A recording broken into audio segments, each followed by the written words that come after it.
Our next guest, Jacqueline Isaacs, I met her just maybe a month ago, her and her mother, Egyptian American, and she's an attorney locally here in San Diego and does estate planning, but she also is a human rights advocate. And she has played a large part in advocating for underprivileged people, both here in the United States and in Egypt.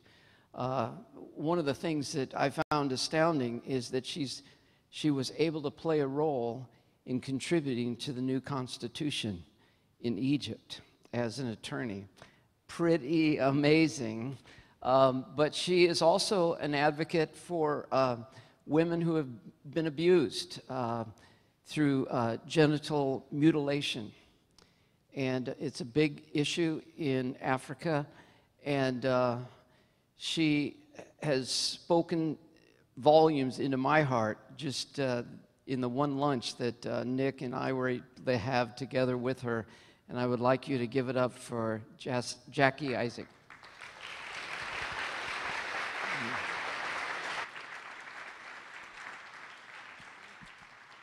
Hello, everyone. It's such a pleasure to be here today. It's an honor to be among you all. I have a story, and I know every single one of you here today has a story as well. It's your circumstances, your talents, your experiences that take you to where you need to be, take you into the calling that God has for your life. For me, it started at 13 years old. I was born and raised in America, like most of you. And at 13 years old, my mother and father came into my room and they said, "Get ready. Your life's about to change. We're moving to Egypt." Now you can imagine, at 13 years old, I'm about to start high school. I am so excited about the new wardrobe and just spending time with friends. And I'm not thinking outside of the box. To me, that's it. But God had another calling for my life. He was going to take me across the world to see the pain and the suffering of the people so that we can be his hands and be his feet and heal them.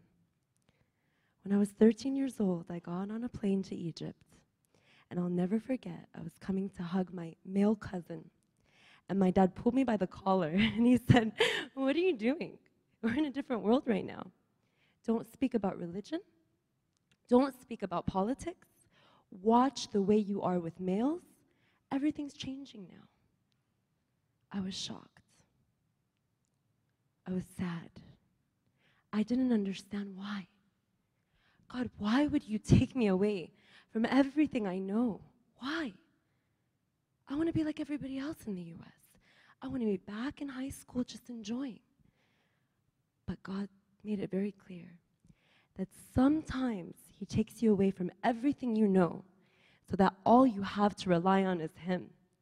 And when you rely on him, he is going to take you skyrocketing to be truly a history maker and a world shaker. How many of you are ready to be a world shakers? How many of you? That's not enough. How many of you are ready to shake the world with God's hands, with his love? Because every talent he's given you, every experience is supposed to be used for this world, to bring healing.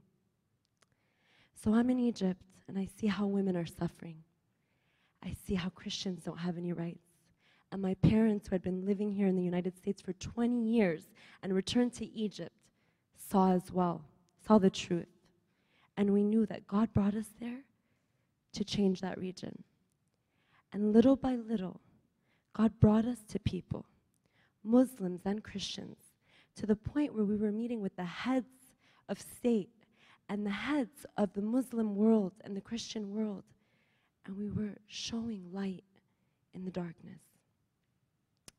One of the projects we worked on had to do with female genital mutilation.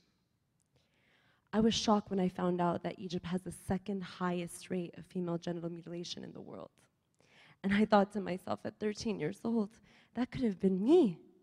If I lived in Egypt, that would have been me. I could have been forced into child marriage, but I wasn't. God gave me freedom, but that's not just for me alone. With that freedom comes a mutual obligation to give back. We are here in this country for a reason. We have freedoms for a reason. What are we going to do with them? What are we going to do with them? You know, in the Bible, in Matthew, God speaks to the servants, and he gives them talents. He gives one servant 5 talents, and another one 2 talents, and the other one 1. The one that took his talent and hid it was shunned. He hid it because he was afraid that something was going to happen to that talent. I challenge you not to be afraid. I challenge you to look at every circumstance and every experience that you have and to ask the question, why, God? Why am I in this situation? Why do I have this talent?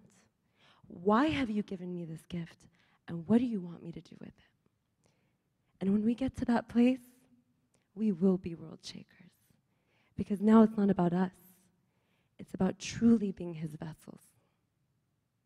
We worked on a lot of Egyptian revolution movements after January 2011.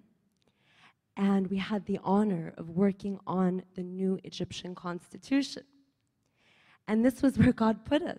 Who would have thought, being 13, going to Egypt, would take me many years later at 29 to being able to work on a constitution that would bring rights to religious minorities, to women, to the disabled. Today, we are allowed to renovate and rebuild our churches. To give you perspective, for the past 60 years, in order to even fix a bathroom in our church, we would have to obtain a presidential permit. The president would have to approve before we were able to fix a church. And today, Christians and Jews are able to build their churches, build their temples, and have freedom. In fact,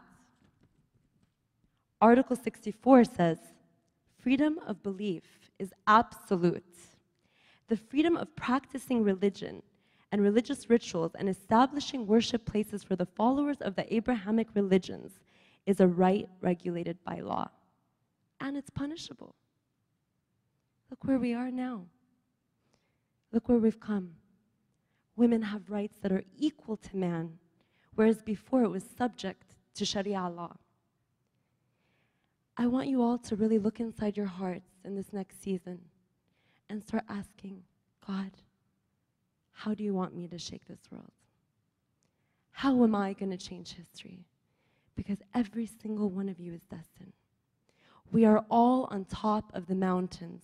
It could be the mountain of media, the mountain of education, the mountain of family. What are you going to do on top of your mountain? Thank you so much for your time. It is an honor to be here. Just know that God has a plan for every step you take. Thank you.